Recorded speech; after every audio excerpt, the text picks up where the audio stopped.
Hello students, welcome to this session of quick revision. Today we are taking atomic structure or atoms. So first the checkpoints. So you should be aware about all the earlier models plus the Rutherford model based on that alpha ray scattering experiment, the trajectory of the alpha particle, then how the atomic spectra were discovered, and then how the Bohr gave his model and what are the postulates on which it was based and what were the results derived from those three postulates. So first of all, you just remember all these proportionality as well as these values in fundamental constant terms. That would be very helpful in some very good questions.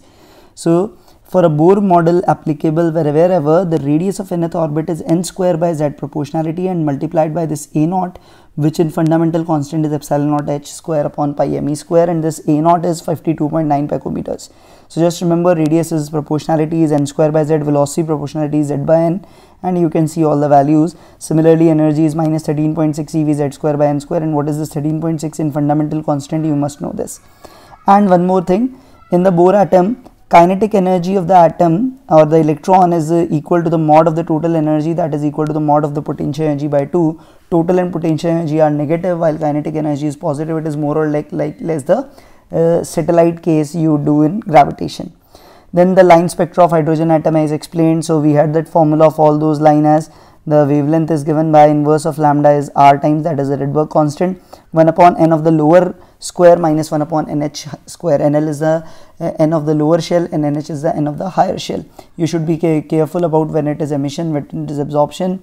All those series that you remember, Lyman, Lysen, UV, and the Balmer, the three lines. Just remember this data, it might be helpful. The three visible lines on the basis of which Balmer derived that formula. Just remember as 656.3, 486.1 and 434.1 nanometer and all those series. So you should be aware with it. Now come to the question parts. First one, the electron in a hydrogen atom makes a transition from an excited to the ground state. Which of the following statement is true? So when it descends down to ground state, you know the lower the state, lower will be the energy. So total energy would be lowered, but kinetic energy is equal to magnitude of the total energy. Total energy lowered simply means it is less, it is more negative. So kinetic energy, instead of decreasing, it increases because the magnitude of the E increases. If you can see for the first state, what do you write? For hydrogen it is minus 13.6. For second you write it at minus 3.4. So when it comes from 2 to 1, the potential energy and kinetic energy, the total energy and potential energy will decrease, but kinetic energy will increase because it is negative of the total energy. It will become 3.4 to 13.6. So just remember, nearer the shell, more the kinetic energy, lesser the total and potential energy. Higher the shell, lesser the kinetic energy, more the total and potential energy. So as it comes to ground state, kinetic energy will increase while the potential and total energy will decrease. Go for option A. This is from JEE 2000. Next, the transition from the state 4 to 3 in a hydrogen like atom results in UV radiation. Infrared will be obtained in. So you know 4 to 3 is UV, that means you require a transition which involves lesser energy. You know the difference in the lower shells is more as compared to the higher. So 2 to 1 will have more energy, so won't be in UV. 3 to 2 will also have more energy. 4 to 2 will also have more energy. So only one possibility is 5 to 4 because that will have lower energy. So it is having a chance of having higher wavelength. So it would lie in the, you can say in the infrared radiation region. Now, acceleration of an electron in the first orbit of the hydrogen atom, because it is executing a circular motion, it would be v square by r. And as I told you, the expression here, it will be handy for you. Just see what I told you, write this velocity expression like this and like this radius expression like this. So you will directly get in terms of that fundamental constant, otherwise it would be slightly difficult. You will have to do some more manipulations for that. You can do also, let's say, let me do it in that way. So v square by r in the first orbit. In the first orbit, v square by r. So what we can say, just remember, we have mvr is equal to nh by 2 pi. So what I can write v as v square, I can write as n square h square upon 4 pi square m square r square divided by r. So what it comes out as, it comes out as n square h square upon, it would be 4 pi square m square r cube. So here this form will be needed, not that one, because there it is given in terms of radius. So going by this, the result that I am getting is, just see, this is the third one. Next, according to the Bohr's theory, the time average magnetic field at the center of a hydrogen atom due to the motion of electrons in the nth orbit. So what would be the magnetic field? What we say, magnetic field at the center is mu naught I by 2r, that you remember because of a current carrying coil. So it would be, let's say, proportional to I by R, you can say. Now what is I? I, you can say the current is basically QF. QF means frequency. Frequency means 1 upon time period. Time period would be 2 pi R by V. So if I do, it would be proportional to, you can say, V by R square. That is what you are getting. So it is proportional to V by R square. So B is proportional to V by R square. V is proportional to, you know, Z by N. R is proportional to N square by Z. So this whole square. So it is proportional to 1 upon N to the power 5, and above you will get Z cube. So Z cube upon N to the power 5. So it is N to the power minus 5. Go for option 2. Next. Hydrogen atom makes a transition from N equal to 2 to N equal to 1 and emits a photon. This photon strikes a doubly ionized lithium atom in excited state and completely removes the orbiting electron. The least quantum number for the excited state of the ion is. So for 2 to 1, you know, the energy would be, you can say, that is 13.6 and minus 3.4. So you remember this as 10.2 eV. So this 10.2 eV, that would be equal to 13.6. Z square would be 9 upon, let's say, N square. That would be the binding energy, because that much is needed for any nth shell. So N square value in the minimum limiting case would be 13.6 into 9 upon 10.2. So what we have, this comes out as 4 by 3, and this comes out as, if you do, this is 3. So it is N square is 12.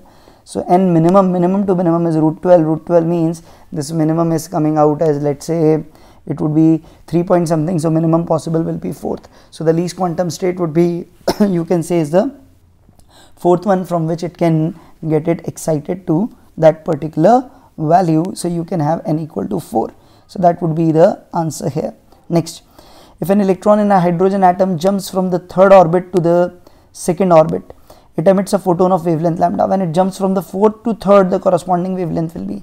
So 3 to 2, you can say 1 upon lambda would be R, 1 upon 2 square minus 1 upon 3 square. Now this lambda dash would be R, 1 upon lower 3 square, higher 4 square. So this is how you can do. So if you divide it, this is lambda dash by lambda, this will 3 square minus 2 square, 9 minus 4, 5 by 36 you will have, this will be 7, 16 minus 9, 7, 7, 9 into 16 you will have. So 5 into 9 into 16, and this is 36 into 7. So this is 4, this is 4, this is 20 by 7 we are getting. So lambda dash is 20 lambda by 7. You can go for it. This is from NEET 16. Given the value of Rydberg constant at 10 to the power 7 per meter, the wave number of the last line of the Balmer series in hydrogen spectrum, wave number is 1 by lambda. Last line in the Balmer is 1 upon 2 square minus last means infinite square. So it is coming out as R by 4. So this wave number is R by 4, that is 2.5 into 10 to the power 6. You can write it like this. So 2.5 into 10 to the power 6 or 0.25 into 10 to the power 7 per meter. That would be the answer. That is from AIPMT 16. In the spectrum of hydrogen, the ratio of the longest wavelength of the Lyman to the longest in Balmer. Longest means least energetic, that is 1 to 2.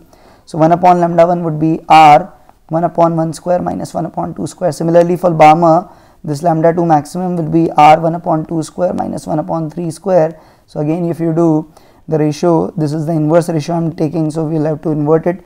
Lambda 2 by lambda 1 I am doing, that would be 3 by 4, and that would be 16 minus, so yes, 9 minus 4, that is 5 by 36. So it comes out as 3 into 36, 5 into 4, so this is 9, so 27 by 5. So we have to take the inverse ratio. I will write 5 by 27 because I have to do lambda 1 by lambda 2. Next one. Consider third orbit of helium plus using non-relativistic approach. The speed of electron in the orbit, as I can directly write, velocity is z by n, z is 2, n is 3, z by n into c by 137. That c by 137 you can write as 3 into 10 to the power 8 divided by 137. So what we are left with, 2 upon 137, or you can write it as 200 upon 137 into 10 to the power 6. So it would be 1 point something, it would be 1.46 into 10 to the power 6 meter per second for sure. Hydrogen in the ground state is excited by a monolight of wavelength 975. Number of spectral lines. So first of all, where it will land it. So 975 energy, if I take, it would be 1240 upon, I can write it as 97.5. So if I do this in 975, 97.5, the energy that I'll see is 97.5. So 124 minus 97.5 will give me 27.5 or 275. So 275 will give me approximately 13, or it would be 12 first. So what we had this we had 275 and 97.5 into 2. If I do, this is 97, 7193. So it would be 15 minus 3 would be 8, 5 minus 3 is 2, sorry, and 16 minus 9 is 7. So it would be 720 to 720. So it would be approximately, you can say 7 or 8 something. It is 12.7 eV. So if I make this, what difference it is equal to? What difference it is equal to? I know between 1 and 2 it is 10.2, between 1 and 3 it is 12.1, and if I do between 1 and 4, E4 you know is minus 13.6 by 16, that is minus 0.85. So if I do 13.6 upon minus 0.85, that would be 0, and this would be 15 minus 8, 7, it is 12.7. So it is excited to n equal to 4. So the resulting lines is, because it is n equal to 4, so this is 4, we have 3, we have 2, and we have this 1. So what we can have, total number of lines in this case, whenever it makes a transition from this n higher to ground state, number of lines you can directly know, you must have remembered this formula, n higher minus 1 into 2.